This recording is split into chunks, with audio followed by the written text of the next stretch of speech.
Mapapagod pero hindi susuko. Alam mo ba na may dalawang uri ng pagod na pwede mong madama? Una, yung pagod na itutulog mo lang at pagising mo okay ka na. Pero may isang uri ng pagod talagang kakaiba. Yun ay ang pagod na hindi nadadaan sa pahinga.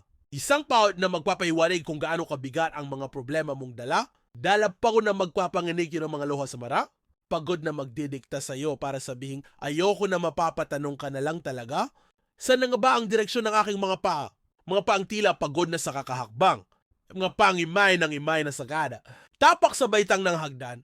Isang hagdan na magdadala sa akin patungo sa isang palapag na pinapangarap ko. Mapapagod pero hindi susuko. Makapahingam pero hindi ahint para sa pamilya at para sa pangarap, palaging pipiliin na magpatuloy. Kasi alam mo, kung ang pagod ay kapalit ng magandang kinabukasan, wala kang dahilan para sukuan ng pagod, wala kang dahilan para hindi ka bumangon, wala kang dahilan para tuluyang mag-allow sa paguna magbibigay sa iyo ng mga haon and mag-spoke, nasusukat sa iyong katatagan at kagustuhang makaahon, kagustuhang umasenso at kagustuhang magtagumpay, at suyang makantan yung magandang buhay na gusto mong mapasa kamay.